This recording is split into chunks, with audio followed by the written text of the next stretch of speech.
Soyez bénis dans le nom puissant de notre Sauveur Jésus-Christ. Nous parlerons ce matin d'un thème d'actualité qui fait couler beaucoup d'encre. C'est le ministère des femmes. Vous savez, les femmes sont tellement importantes dans le processus de l'œuvre de Dieu qu'il serait vraiment irresponsable de faire l'œuvre de Dieu en laissant de côté les femmes. Et voici la raison pour laquelle ce matin, je voudrais m'entretenir avec vous sur ce thème vraiment très important. Je sais que ça va faire beaucoup de bien à beaucoup de nos sœurs qui nous écouteront. Et je pense que Dieu a un plan merveilleux pour toutes ces femmes à travers le monde entier. Vous savez, le diable a réussi sa mission.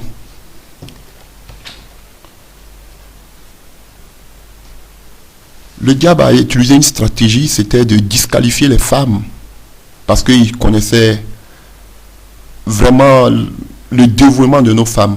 C'est la raison pour laquelle l'ennemi a mis cette stratégie en place de telle sorte que les femmes soient disqualifiées dans l'œuvre de Dieu, de telle sorte qu'elles ne soient pas, elles soient toujours assujetties, elles soient toujours mises à part pour les empêcher de mettre en application tous ces talents, ces dons que Dieu les a donnés. Et je pense que c'est une stratégie que Satan a vraiment réussi. Et je suis là ce soir, ce matin, pour encourager toutes ces femmes avec l'éclairage de la parole de Dieu, à ne pas se laisser marginaliser, à ne pas se laisser éteindre, à ne pas laisser le don qui bout en elles s'éteindre, mais à s'élever. Parce que nous savons que notre Seigneur Jésus-Christ revient bientôt à l'enlèvement pour nous chercher. Et avant le retour de notre Sauveur, il faut que l'armée de Dieu, y compris les femmes, se lève vraiment pour pouvoir gagner assez d'âmes pour le royaume des cieux. Et ce plan que Satan veut accomplir, de telle sorte que nous puissions mettre les femmes de côté, nous puissions les éteindre, nous les empêchons de pouvoir mettre en pratique tous ces talents que Dieu les a donnés. Je pense que par le nom puissant de Jésus-Christ, ces œuvres sont vouées à l'échec. Et durant tout ce moment de prédication, nous aurons des étapes. Je voudrais commencer d'abord depuis la Genèse. Nous allons voir à l'origine comment Dieu voyait la femme auprès de l'homme. Ensuite, nous verrons la femme dans l'Ancien Testament. Nous verrons aussi la femme dans le Nouveau Testament. Nous verrons aussi les femmes dans le ministère de Jésus-Christ. Et nous allons terminer par les versets problématiques concernant les femmes. Donc, que Dieu vous bénisse. J'espère que cela vous fera beaucoup de bien ce matin. Et nous commençons par un passage dans la Bible, dans le livre de Psaume 68, à partir du verset 12. La Bible nous parle d'une grande armée. Et je lis au nom puissant de Jésus-Christ de Nazareth. Le Seigneur donne une parole.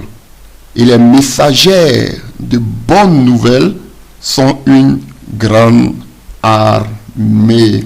Que le nom de Dieu soit, de notre Sauveur Jésus-Christ soit béni. Le Seigneur nous parle ici d'une grande armée. Pas d'une grande armée d'hommes, mais d'une grande armée de femmes. Parce que le mot utilisé ici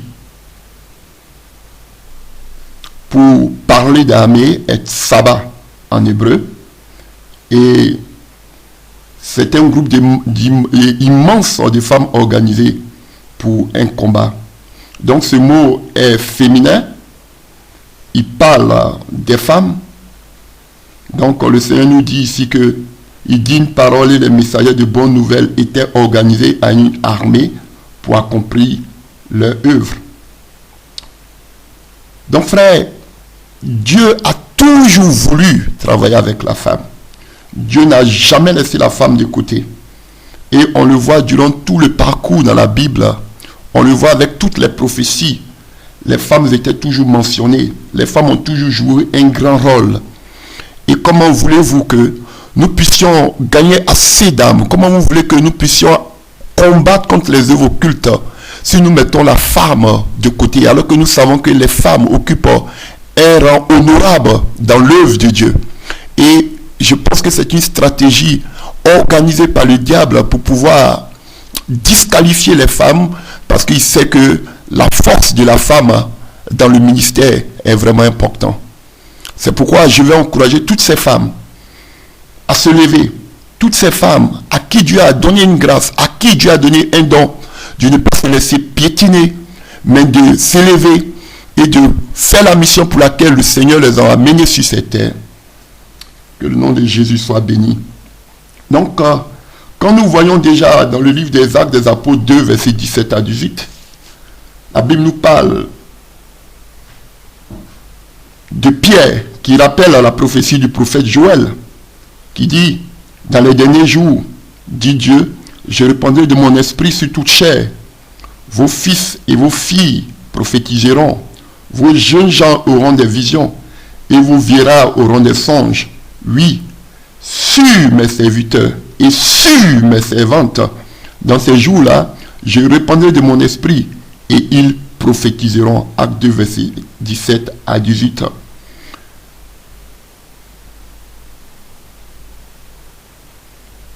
Donc je pense que déjà, depuis l'Ancien Testament, Dieu préparait déjà une armée puissante, composée d'hommes et composée de femmes, pour les temps derniers avant le retour de notre Sauveur Jésus-Christ de Nazareth, le jour de l'enlèvement. Et je pense que déjà depuis la Genèse, Dieu avait un plan merveilleux lorsqu'il créa la femme à côté de l'homme. Et on le voit déjà dans le livre de Genèse 1, à partir du verset 27. La Bible qui nous dit que l'Éternel Dieu dit, il n'est pas bon qu'un homme soit seul. Il lui fera une être semblable à lui. On peut le voir aussi dans le livre de Genèse 2, verset 18. Dieu les bénit et Dieu les dit, soyez féconds, multipliez, remplissez la terre et l'assujettissez. Et dominez sur les poissons de la mer, sur les oiseaux du ciel et sur tout animal qui se meut sur la terre. On nous dit ici que le Seigneur leur dit, et la même Bible nous dit aussi que l'homme et la femme, tous deux, devaient dominer et assujettir. Déjà, on voit que Dieu avait donné une grande responsabilité à la femme et à l'homme. Et dans le livre de Genèse 1, à partir du verset 27 que nous venons de lire, la Bible dit qu'il n'était pas bon que l'homme soit seul. Si l'homme pouvait faire tout seul, Dieu n'allait pas créer la femme. Adam avait besoin d'Ève pour pouvoir cultiver, pour pouvoir gérer tout ce que le Seigneur avait créé.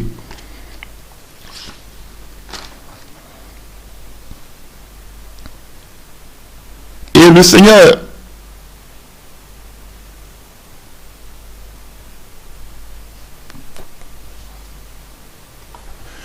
mais nous ne disons pas que la femme doit dominer son mari, car nous voyons dans le livre d'un Corinthiens 11, verset 3, que Paul dit à l'église de Corinthe que je veux cependant que vous sachiez que Christ est le chef de tout homme, que l'homme est le chef de la femme et que Dieu est le chef de l'église. Nous le voyons encore plus loin.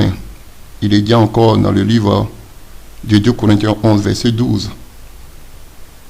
Car je suis jaloux de vous, d'une jalousie de Dieu, parce que je vous ai fiancé à un seul époux, pour vous présenter à Christ comme une vierge pure. L'épouse ici, l'église, est unie à l'époux. Vous comprenez? Et on le voit aussi dans le livre d'Éphésiens 5, verset 30. Nous sommes les membres d'un seul corps, le mystère grand, je le dis, par rapport à Christ et à l'église. Donc, ce que je veux dire par cela, ça veut dire qu'une fois que l'homme et la femme forment un seul corps, ils ont les mêmes devoirs et les mêmes obligations. Je ne parle pas de l'émancipation ici. Mais ce que je vais vous dire, la Bible nous dit que, dans le livre d'un exemple de 1 Corinthiens 6, verset 3, que ne savez-vous pas que nous jugerons les anges et nous jugerons pas à plus forte raison les choses de cette vie. Et donc ce que je veux vous dire, ce rôle féminin donné à l'épouse de Christ, l'Église est en accord avec l'intention originelle de Dieu pour la femme qui devait régner, dominer avec Adam. La femme doit avoir aussi la puissance d'exercer cette domination, mais toujours en harmonie avec l'homme, en étant toujours soumis à lui. Et nous le voyons un peu plus loin. On voit que Adam et Ève ont péché. Et on voit ce qui s'en suivi comme malédiction dans le livre de Genèse 3, verset 16, où la Bible dit que les désirs de la femme se porteront vers son mari, mais il dominera sur toi. Bon. Donc les femmes reçurent un commandement d'obéir à leur mari. Mais ceci n'a pas changé, même à l'époque du Nouveau Testament. Car c'est la même chose que Paul dit aussi aux chrétiennes, dans le livre d'Éphésiens 5, verset 22, où il dit aux femmes d'être soumises à leur mari. Mais ce que je veux dire, ça ne veut pas dire que la femme doit obéir à son mari. Mais ça ne veut pas dire qu'elle est inférieure à celui-ci. Cela signifie que simplement qu'elle devait être soumise à la direction de son mari. Donc, je pense que Paul parle plus d'un appel à la soumission de la femme vis-à-vis de son mari. Et on va encore plus loin pour éclairer ce que je suis en train de dire. On le voit dans le livre d'Éphésiens 5, verset 21, où Paul même le dit, que nous devons nous soumettre les uns aux autres dans la quête de Christ. Ce n'est pas toujours la femme qui doit se soumettre, mais souvent il arrive aussi que dans le foyer, l'homme aussi peut se soumettre lorsqu'il voit qu'il a fait des erreurs. Et je ne manque pas de le dire, quand je le dis souvent que quand il y a des réunions et que l'homme se retire et qu'ils disent que la nuit conseil, je donnerai ma réponse le lendemain, c'est pas parce qu'il trouvera la réponse sur le toit, la toiture, ou même sur le mur de sa chambre. C'est parce qu'il doit parler avec celle qui est sa compagne, celle qui est sa moitié, celle qui lui donnera les conseils. Mais comment voulez-vous que ces femmes-là soient vos conseillères la nuit et que le matin vous les vilipendez? Et c'est ce que Paul essaie de nous dire aussi dans le livre de Galates 3, verset 28, où il nous dit que maintenant il n'y a aucune différence entre un homme et une femme. Il n'y a plus ni juif ni grec, il n'y a plus d'esclaves ni libres, ni homme ni femme, car nous sommes tous en Jésus-Christ. Cela signifie simplement, frères et sœurs qui m'écoutez, que nous devons alors comprendre le rôle présenté dans la Bible pour la femme. C'est vraiment important. La femme a un ministère vraiment merveilleux qui l'attend dans la Bible. Et durant tout ce temps, nous allons essayer, avec l'aide du Saint-Esprit, d'essayer de découvrir le merveilleux message que Dieu adresse à toutes ces femmes-là. Donc, je pense que nous allons entrer, sans plus attendre, nous allons parler un peu des femmes dans l'Ancien Testament et voir le rôle des femmes dans l'Ancien Testament. Nous parlerons maintenant du rôle des femmes dans l'Ancien Testament. Anciennement en Israël, les femmes étaient considérées comme des membres à part entière de la famille. C'est elles qui veillaient sur la vie des enfants, sur la vie du foyer. Et généralement, les hommes étaient occupés à mener de quoi manger à la maison.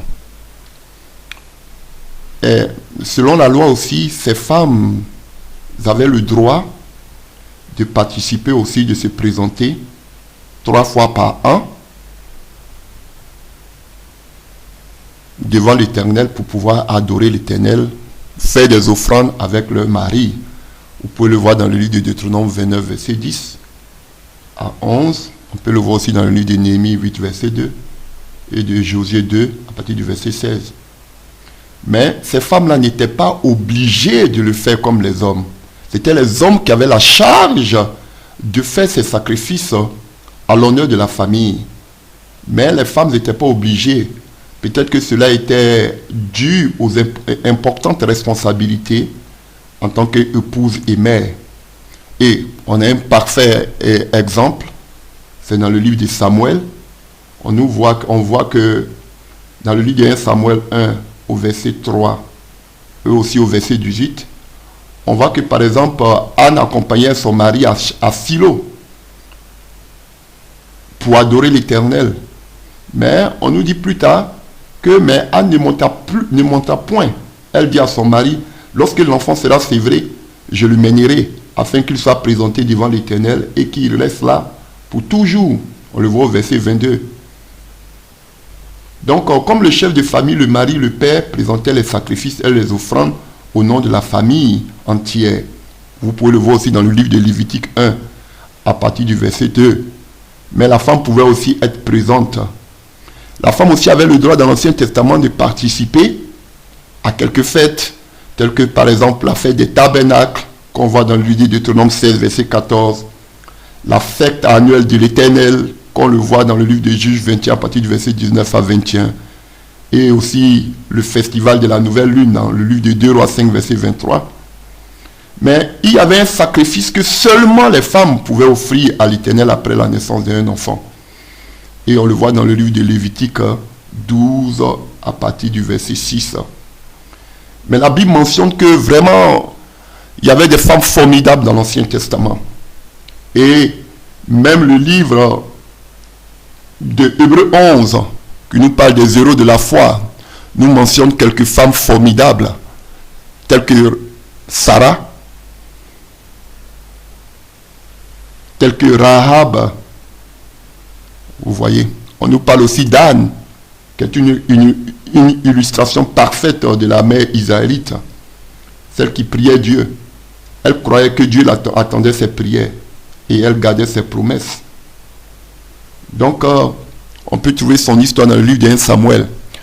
Il y avait des femmes formidables et parmi celles-ci, je voudrais parler d'une qui m'a beaucoup marqué. C'est Myriam ou Marie, qui était la sœur aînée de Moïse. Vous comprenez? Et qui était aussi la sœur d'Aaron. Une femme remarquable. On a vu comment elle sauva la vie de Moïse. On peut le lire si vous voulez dans le livre d'Exode 2 à partir du verset 3. Pharaon avait donné la mort de tous les enfants du sexe masculin en Israël.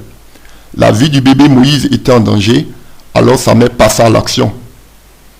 Nous ne pouvons plus le cacher, elle prit une caisse de jonc qu'elle enduisit de bitume et de poivre. Elle y mit l'enfant et le déposa parmi les roseaux sur le bord du fleuve. Exode 3 à partir du verset 3. Donc vous voyez cette histoire que vous connaissez déjà, c'était une situation vraiment difficile que le peuple d'Israël traversait. Mais on voit combien de fois Myriam a pris le courage, a mis sa vie en péril pour pouvoir vraiment sauver la vie de son petit frère.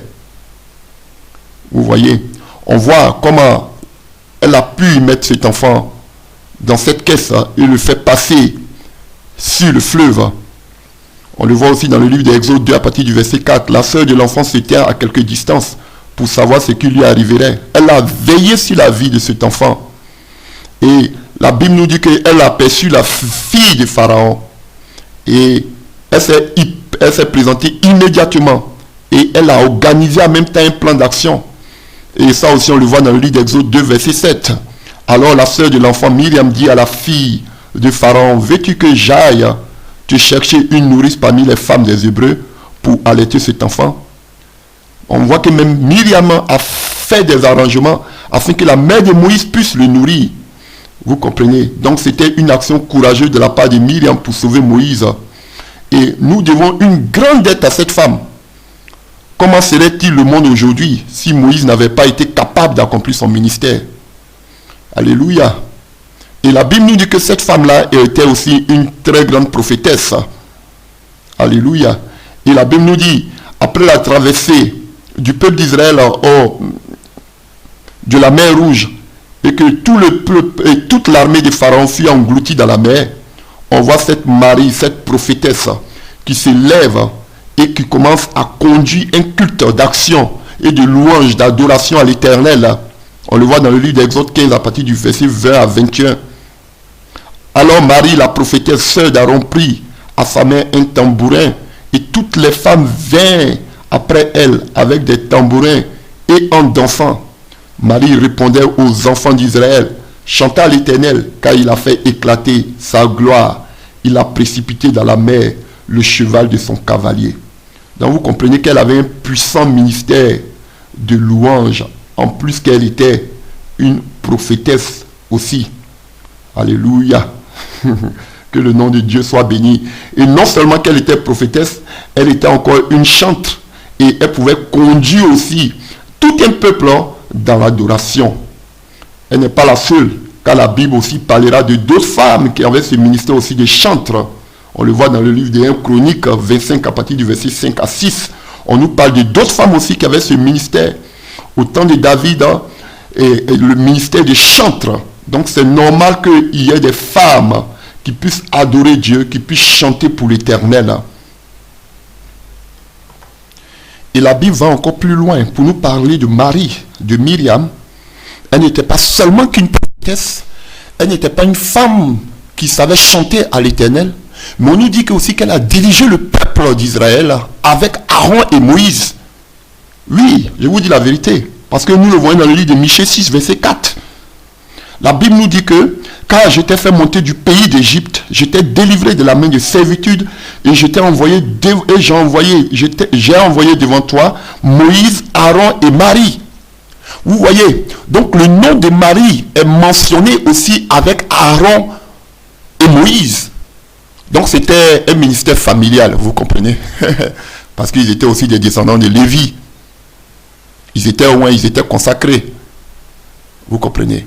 Et je parie que cette Myriam qui a conduit Moïse jusqu'à chez la fille de Pharaon, qui a pris soin de Moïse jusqu'à ce qu'il ait une nourrice qui était leur mère, je sais que cette Myriam avait déjà la révélation que c'était Moïse qui devait être vraiment le secours du peuple d'Israël. Parce qu'elle était prophétesse. Et je suis sûr que Dieu lui parlait. Et compte tenu de cela, on a vu plus tard que elle a voulu s'élever, bien vrai que Moïse était son petit frère, elle a voulu s'élever contre l'autorité que Dieu avait établie. Et on a vu qu'elle a payé le prix. Mais elle, je me dis qu'elle a beaucoup appris. Comme tout, ça peut arriver à tout homme. Ce n'est pas forcément parce que c'est une femme qu'on va l'incriminer. Aaron aussi a fait la faute. Elle a payé le prix. Elle a eu la lèpre. Mais ce que je tire d'elle, c'est qu'aujourd'hui, grâce à elle, aujourd'hui, le peuple d'Israël a été délivré. Parce que tout le monde criait à Moïse. Mais s'il n'y avait pas de Myriam, on ne parlerait pas de Moïse. Donc, je retiens de cette femme que c'était une femme forte. Je ne peux pas parler de leader, mais c'était une femme qui savait prendre des décisions. C'était une femme, je suis sûr qu'elle rappelait à Moïse toujours que c'est toi que Dieu a choisi pour pouvoir libérer le peuple d'Israël. Elle était non seulement prophétesse, elle pouvait motiver des foules. Et en dehors de cela, elle pouvait diriger aussi avec Moïse. Si elle ne dirigeait pas Moïse, elle ne pouvait pas s'élever contre Moïse. Parce qu'elle disait à Moïse, c'est toi-même qui nous a montré la loi qu'on ne doit pas avoir une femme étrangère. Comment ça s'est fait que toi tu as une femme étrangère? Est-ce que c'est à toi seul que Dieu parle? Dieu aussi me parle. C'est vrai, je suis un peu contre. Mais ce que je dis, je veux dire que si elle ne participe pas, on appelle à la direction du peuple d'Israël, elle ne pouvait pas le culot de s'élever contre Moïse. Elle ne l'a pas fait parce que Moïse était son frère. Mais elle parlait simplement que dans le domaine du ministère, dans le domaine de l'œuvre de Dieu. Et on voit par ses paroles. Je trouve que cette femme était une femme formidable. Et que vraiment, que le nom de Dieu soit béni pour cette femme. Et nous continuons à... Je disais tantôt que nous allons étudier aussi l'histoire d'une autre femme aussi, qui était vraiment puissante aussi dans l'Ancien Testament. Il s'agit de Déborah, qui signifie abeille, qui faisait partie des juges en Israël. Vous connaissez cette belle histoire dans le livre des juges. Et je trouve ça un peu triste quand j'entends certains commentaires concernant la vie de Déborah et disant que Déborah, Dieu l'a suscité, Dieu l'a choisi parce qu'il n'y avait pas d'homme en ce moment. Je trouve que c'est un peu lâche. Pourquoi je le dis? Parce qu'on nous dit que Déborah était mariée, elle avait des enfants. Et pourquoi Dieu n'a pas choisi son mari à sa place? Elle méritait ce poste. Donc je pense que nous devons reconnaître qu'elle méritait son poste. Ce n'est pas les hommes seulement qui doivent occuper des grands postes. Même des femmes aussi peuvent occuper des grands postes. Et c'était le cas ici de Déborah. Et nous pouvons le lire dans le livre de Juges 4, versets 4 à 5. La Bible nous dit, dans ce temps-là, Déborah prophétesse, femme de Lapido, était juge en Israël. Elle siégeait sous le palmier de Déborah entre Rama et Bethel, dans la montagne d'Éphraïm, et les enfants d'Israël montaient vers elle pour être jugés. Et ces enfants d'Israël qui montaient vers elle, ce n'étaient pas des femmes, c'était des hommes, s'il vous plaît. Donc, Déborah a joué un rôle très grand. Je peux dire même qu'elle avait joué deux rôles vraiment importants. Le premier rôle qu'elle a joué, elle était aussi une prophétesse.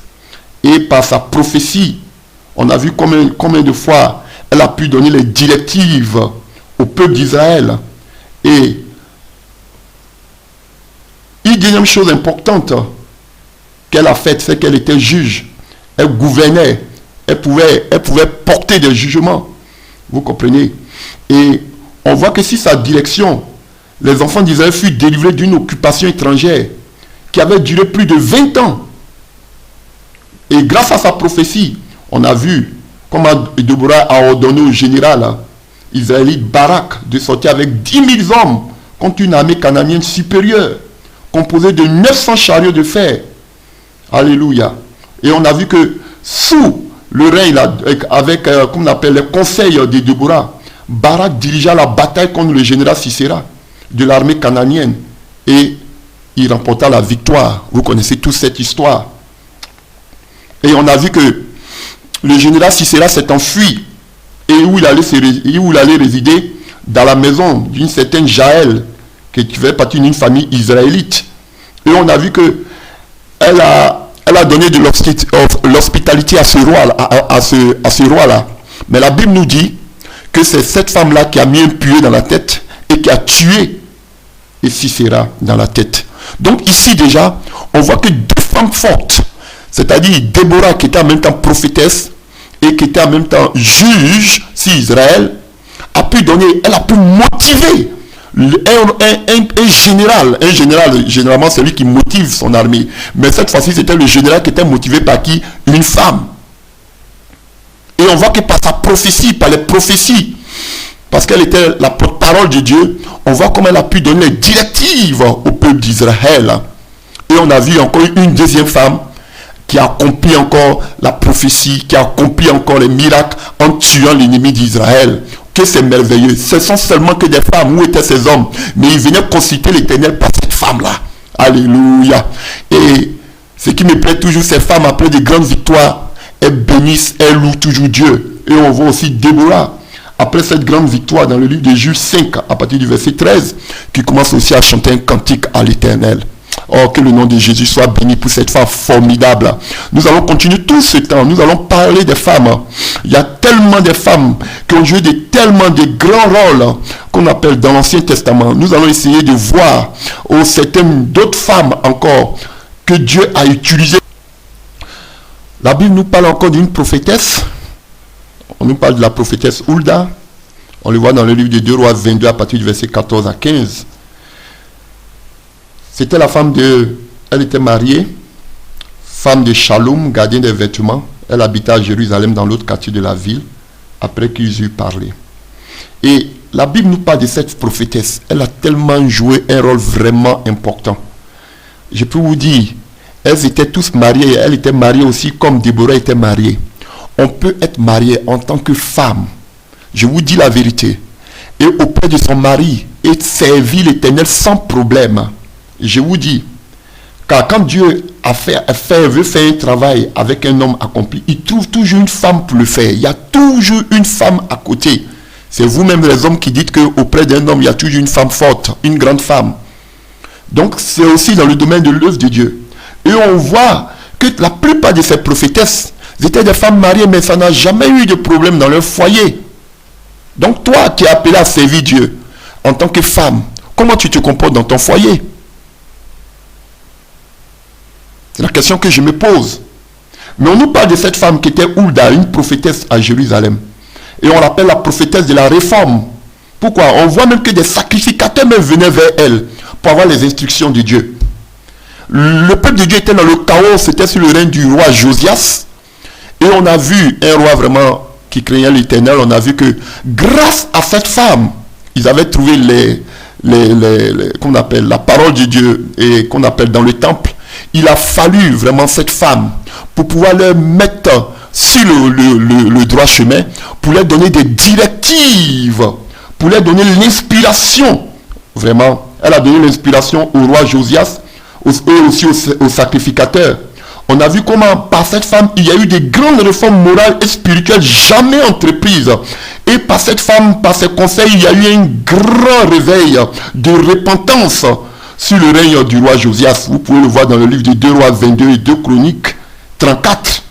C'était une femme qui a mené la réforme, les instructions qui venaient de Dieu. Elle avait même prophétisé qu'il y aurait un jugement. Mais comme le roi Josias a eu à cœur de se repentir, Donc Dieu a enlevé ce jugement sur son règne et il a mené ça dans l'avenir. Alléluia. Et tout ça à cause de cette femme. Pourtant ils avaient la loi qui était là. Ils avaient le parchemin qui était là. Mais il a fallu cette femme pour leur donner les directives de Dieu. Et grâce à cette femme, il y a eu une repentance nationale. Elle s'appelle la prophétesse Hulda.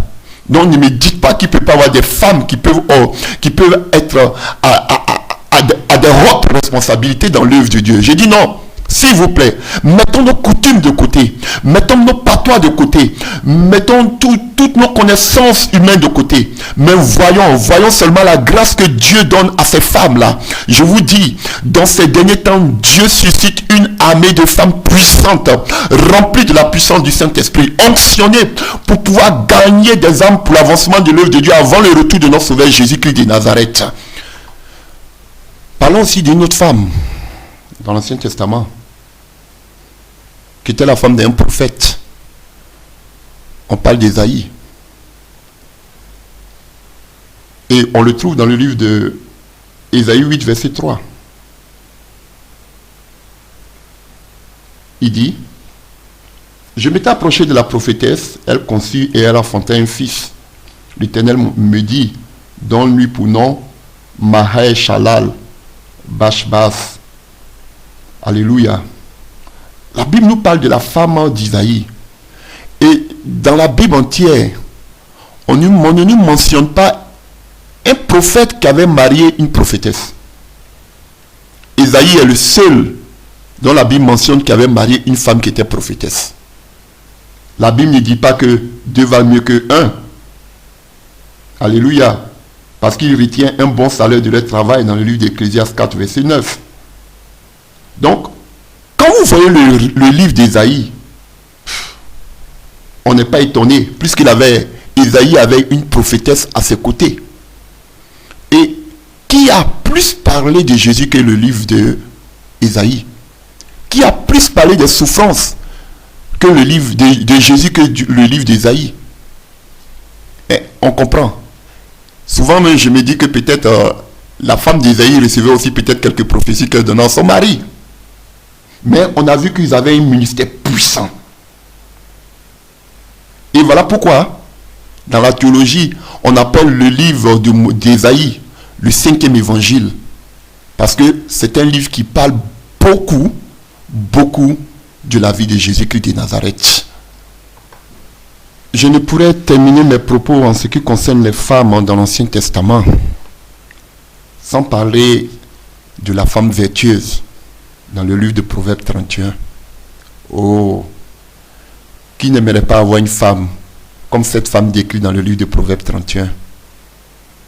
Alléluia. Elle remplit toutes les qualités d'une femme que tout homme désire avoir. N'est-ce pas, chers frères et sœurs? Alléluia. On nous donne quelques qualités de cette femme. On nous parle d'une personne douée et diligente au verset 13, 19 et 22. Une personne qui est formée, qui est éduquée. On nous parle d'une femme pas paresseuse, mais une femme qui a des projets. Une femme battante. Une femme propriétaire, une femme d'affaires. Au verset 16. Au verset 16 à 23. On nous dit que même elle est même propriétaire des terrains. Elle réussit dans tout ce qu'elle fait. Une femme aussi qui a la main, qui sait donner, au verset 20. Une femme qui respecte aussi, qui a la sagesse. Alléluia. Elle renferme tout ce que l'homme veut avoir d'une femme. Vous comprenez? Et tous, nous nous inspirons de ce Proverbe 31. Donc, je pense que dans l'Ancien Testament, là où l'éducation était rigide, parce qu'on parle du peuple d'Israël, on parle d'Israël, on voit comment les femmes devaient toujours s'occuper des tâches ménagères, des choses domestiques. Mais dans tout cela, Dieu a pu susciter des femmes qu'il avait mises à part, qu'il avait choisies, qu'il avait oint, pour pouvoir diriger son peuple, pour pouvoir donner des directives à son peuple, pour pouvoir l'adorer. Déjà dans l'Ancien Testament, Dieu avait déjà choisi des femmes mises à part. Donc frère, On ne peut pas dire que la femme doit toujours se taire. On ne peut pas dire que la femme doit toujours être marginalisée. On ne peut pas mettre la femme au second plan. La femme joue un rôle très important dans la famille. Et la femme joue un rôle très important dans la société. Frère, je vous dis la vérité. Là, on a besoin des femmes fortes, des femmes vaillantes qui s'élèvent afin que l'œuvre de Dieu puisse aller de l'avant dans nos églises. Elles dorment dans ces églises avec des talents, avec des dons.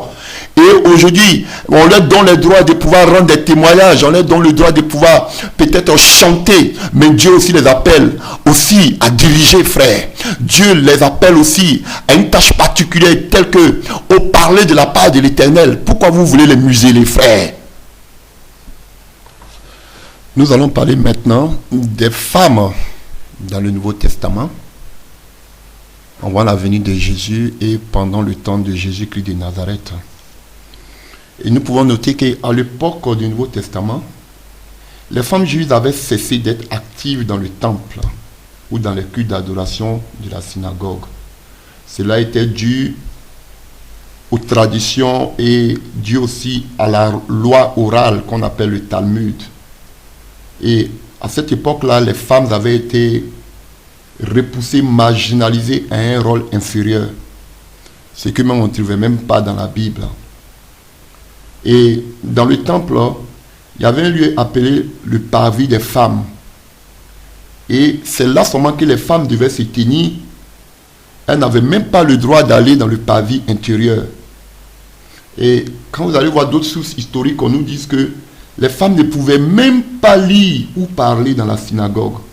Mais elles pouvaient demeurer seulement assises et écouter. Il y a une section réservée seulement aux femmes, frères. Jusqu'à la venue du Seigneur Jésus-Christ de Nazareth.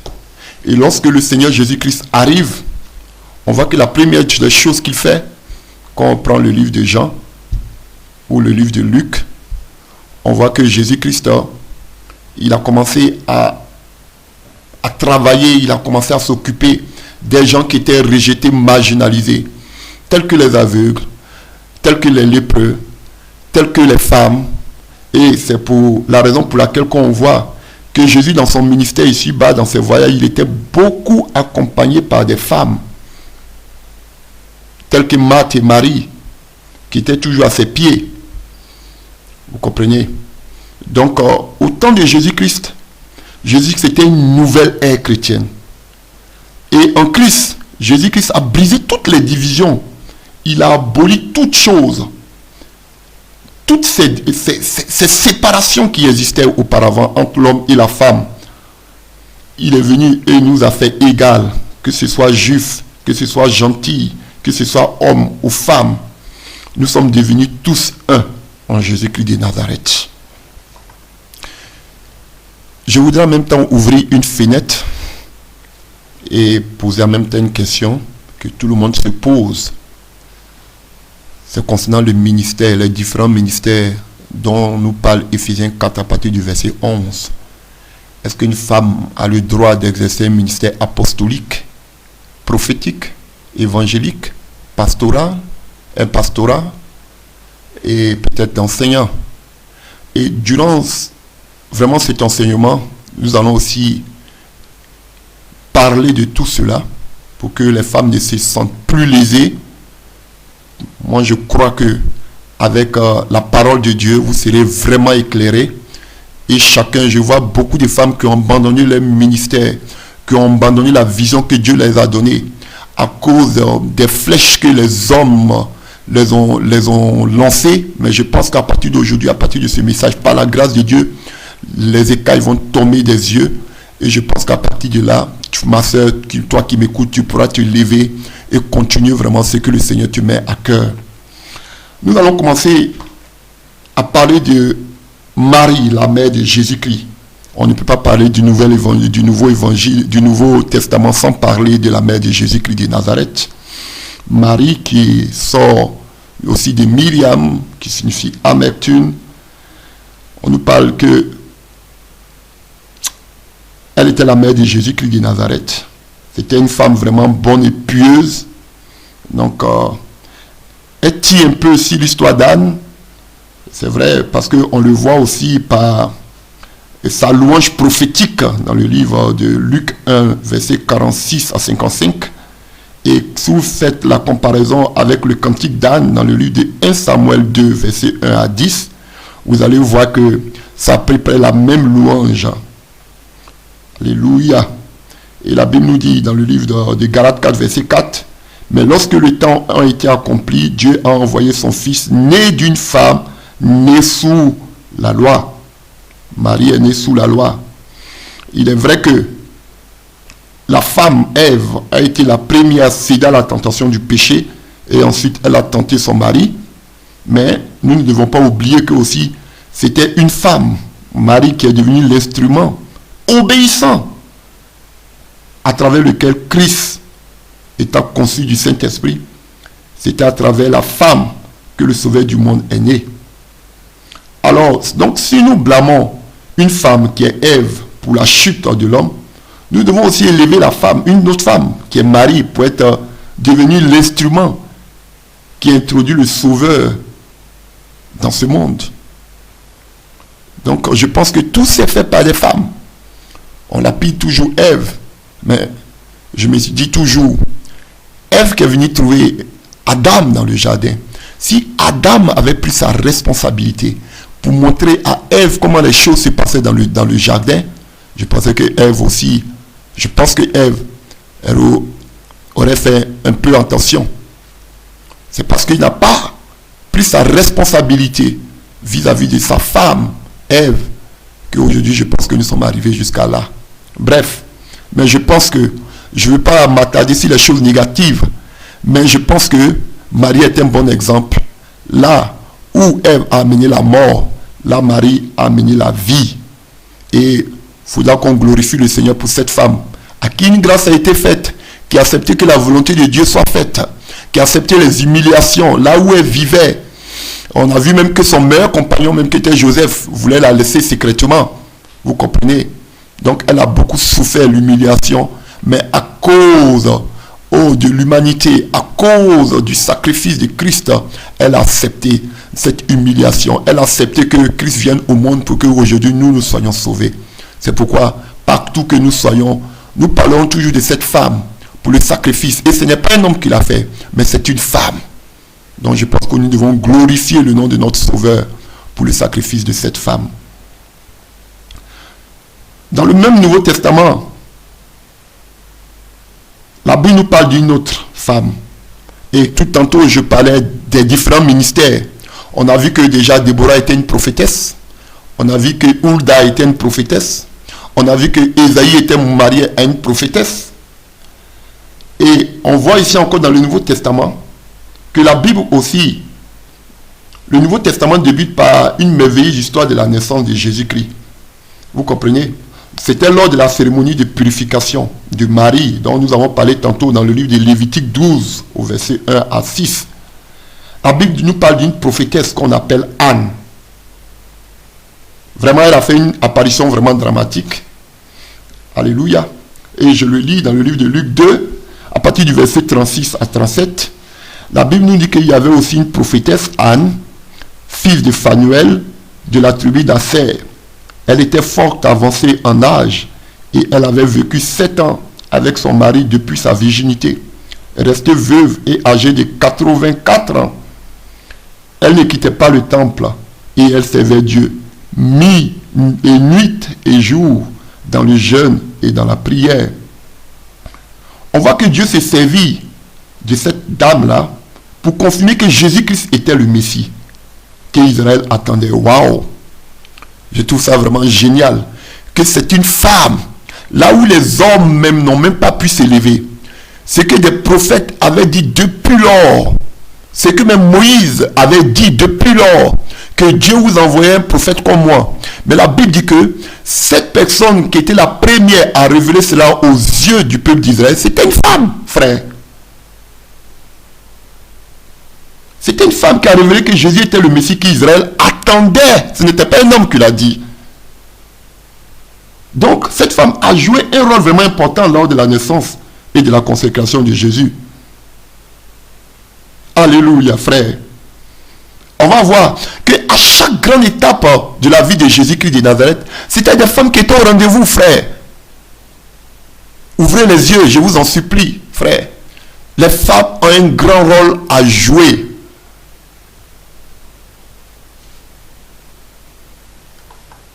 Donc, on voit qu'à la naissance de Jésus-Christ de Nazareth, notre Sauveur, il y avait une femme qui était là. Il y avait d'abord sa mère, Marie, et encore, il y avait la prophétesse qui était venue confirmer ce que Jean-Baptiste avait dit. Vous comprenez? Et encore, quand on voit tout le parcours de Jésus-Christ de Nazareth, on voyait que des hommes et des femmes le suivaient. Et on voyait que des femmes étaient bénies et guéries, même aussi bien que les hommes. Il y a cette belle histoire de cette femme qui avait 5 maris. Et on voit la délivrance, le pardon que Jésus-Christ lui a octroyé. On voit comment cette femme-là, après sa délivrance, comment elle a touché tout le village. Alléluia. Même pas un seul jour. Une évangéliste puissante. Seulement que par le témoignage de sa vie, tout le village a été déjà, toute même la région a été touchée par le témoignage de cette femme, qui était une évangéliste puissante, une évangéliste puissante, si je peux m'exprimer ainsi. Frère, donc déjà on voit une prophétesse le jour de la naissance de Jésus. On voit aussi que durant le parcours ministériel de Jésus-Christ sur terre, il était aussi accompagné des femmes. Et qui supportait Jésus-Christ dans son ministère? C'était encore des femmes. On le voit dans le livre de Luc 8, verset 2 à 3. Et quelques femmes qui l'assistaient de leurs biens. Ce n'étaient pas des hommes. Mais les Judas, ils étaient là pour calculer toujours l'argent du groupe. Mais ceux qui apportaient de l'argent, c'était encore des femmes. Donc ça prouve que des femmes là, ces femmes là, elles avaient des ressources financières pour pouvoir soutenir le ministère de Jésus-Christ de Nazareth. Et ces paroles aujourd'hui dans vos églises, la plupart de celles qui soutiennent vos ministères, vos églises, sont des femmes, à plus de 80%. Mais vous acceptez leur argent, vous acceptez qu'elles rendent témoignage, qu'elles citent des passages bibliques, vous acceptez qu'elles puissent chanter, mais vous n'acceptez pas qu'elles prêchent, qu'elles enseignent. Frère, je trouve que c'est de la discrimination. Ce n'est pas même que je dise que c'est de la sorcellerie.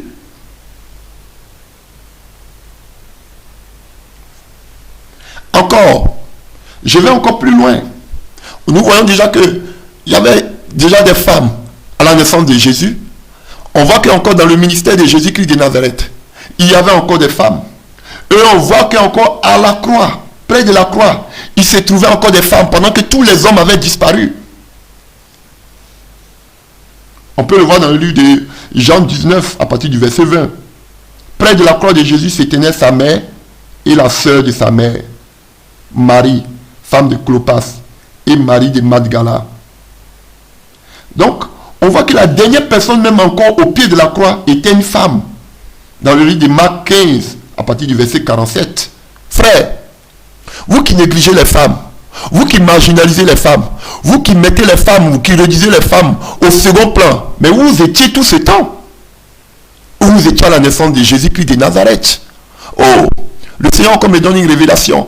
Frère, lorsque Marie était enceinte, qu'elle partit vers Élisabeth, alors que déjà Zacharie était déjà à la porte. Si Marie disait en ce temps-là à Zacharie qu'elle était enceinte, je suis sûr que Zacharie a dit que tu as péché. Il allait la lapider. Mais c'est encore une femme, Élisabeth, qui a eu la vision, qui a su qu'elle était enceinte et qui a commencé à prophétiser déjà sur l'enfant qui était dans le sein de Marie. Frère, seulement que les femmes, et vous êtes, vous les hommes qui avez la grande gueule, où vous êtes?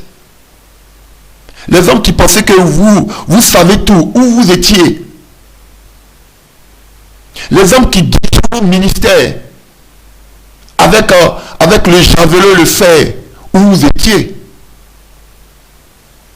Nous allons voir quelques exemples des hommes. On va voir au moins où étaient quelques hommes en ce temps-là.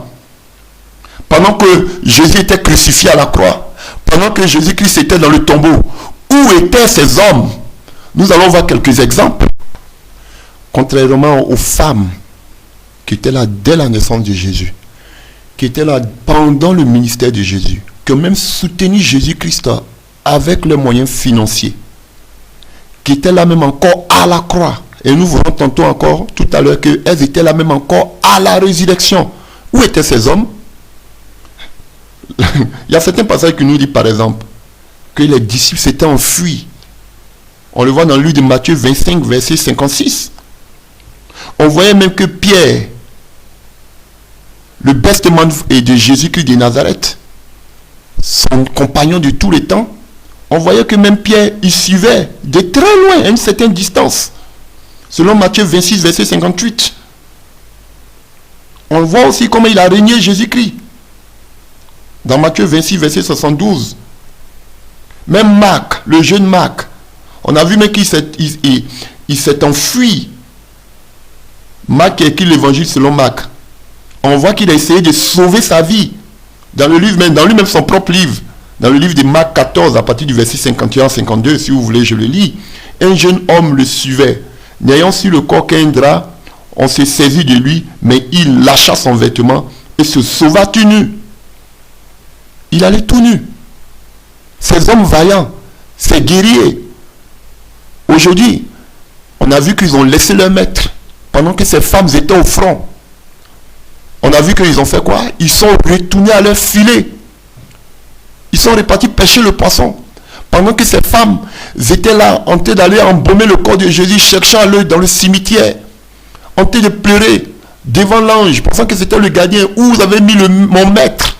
Frère. Et aujourd'hui, c'est ces femmes-là que vous voulez faire taire, sur prétexte qu'elles ne doivent pas prêcher ni enseigner.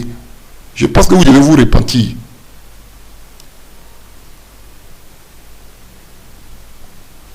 Et on le voit dans le livre de Jean 21, verset 3.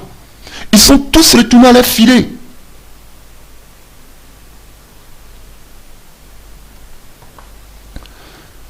Je pense que les hommes doivent avoir honte. Ils doivent avoir honte à cause de leur lâcheté. Ils étaient des lâches. Des hommes qui étaient remplis de crainte, de peur. Ils se sont enfuis pour essayer de sauver leur vie. Ils étaient découragés. Et là, vous, les hommes, avec vos muscles, vous étiez découragés. De braves femmes étaient prêtes à donner leur vie pour Jésus-Christ de Nazareth. Frère, c'est ça qui est la vérité. On voit que les premières femmes, les premières personnes qui ont annoncé la résurrection, les premiers qui étaient à la tombe, c'était des femmes. La première personne au cimetière, c'était une femme. On le voit dans le livre de Jean 20, verset 1. La première femme a annoncé le message de la résurrection, qui est le centre principal de toute notre croyance. Comme Paul le dit, s'il n'y a point de résurrection, mangeons et buvons parce que demain nous allons mourir. Le centre clé de tout l'évangile que nous prêchons, c'est la résurrection. Et ce message qu'il a annoncé, une femme. C'était une femme qui prêcha le premier sujet de résurrection. Et elle a prêché à qui? Elle le prêcha même aux apôtres. Ceux qui se prétendent apôtres. Frère, ceux qui se prétendent bishop, révérend archibishop. C'était une pauvre femme qui vous a annoncé l'évangile. Et qui lui avait dit de le faire? C'était Jésus-Christ qui avait dit de le faire dans le livre de Jean 20, versets 17 à 18. Il a dit, va trouver mes frères et dis-leur que je monte vers mon Père.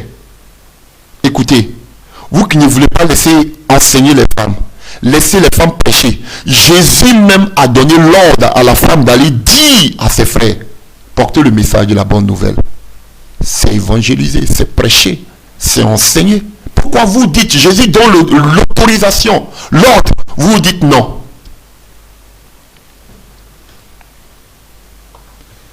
Lorsque Jésus-Christ est ressuscité, la première des personnes à qui il a parlé, c'était une femme. Et pendant tout ce temps, où étaient les hommes? Ils sont retournés carrément à la pêche. Ils n'avaient plus la foi, ils avaient perdu la foi. Et on le voit à l'image des deux disciples sur la route d'Emmaüs, dans le livre de Luc 24, à partir du verset 13. J'aime bien ce passage, on peut le lire. Luc 24, à partir du verset 25, je crois, à partir du verset 24. Quelques-uns de ceux qui étaient avec nous sont allés au tombeau, non, à partir du verset 23. Non, excusez-moi, mais je prends à partir du verset 22. Il est vrai que quelques femmes d'entre nous nous ont fort étonnés. Elles se sont rendues de bon matin au tombeau et, n'ayant pas trouvé son corps, elles sont venues dire que des anges leur sont apparus et ont déclaré qu'il est vivant. Quelques-uns de ceux qui étaient avec nous sont allés au tombeau et ils ont trouvé les choses comme les femmes l'avaient dit. Mais lui, ils ne l'ont pas vu. Donc écoutez, même les disciples même n'y croyaient pas. Ils disent que les femmes leur ont rencontré des choses bizarres. Mais ces femmes-là avaient cru. Frère, donc pour récapituler tous les grands événements dans la vie de Jésus-Christ, c'était des femmes. À sa naissance, c'était encore des femmes. Dans son ministère, durant son ministère, c'était encore des femmes. À la croix, pendant la souffrance, c'était encore des femmes. À la résurrection, c'était encore des femmes. Pour porter ce message aux apôtres, c'était encore des femmes. Donc frère, ces femmes-là ont toujours travaillé pour l'avancement de l'œuvre de Dieu. Pourquoi aujourd'hui, à cause de vos intérêts, à cause de votre égoïsme, au lieu de regarder plutôt l'œuvre de Dieu, au lieu de regarder plutôt l'intérêt du royaume, vous regardez à vos intérêts. Pourtant, vous êtes les premiers à prendre les dîmes. Mais vous les empêchez de pouvoir manifester les talents et les dons que le Saint-Esprit a mis en elles.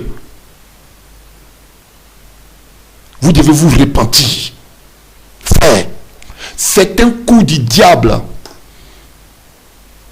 pour empêcher que l'œuvre de Dieu aille de l'avant. Parce que le diable sait quelle est la volonté que la femme a. Et il connaît la Bible, le diable. Il a vu tout cet engouement que les femmes avaient dans le ministère de Jésus-Christ de Nazareth. Il a vu aucun homme parce que les hommes sont des lâches. Voici la raison pour laquelle il s'appuie sur de tels messages pour empêcher la femme de se lever, pour pouvoir diviser l'armée de Christ. Frère, je pense qu'il est temps que les écailles tombent et qu'on laisse ces femmes-là travailler pour le Seigneur.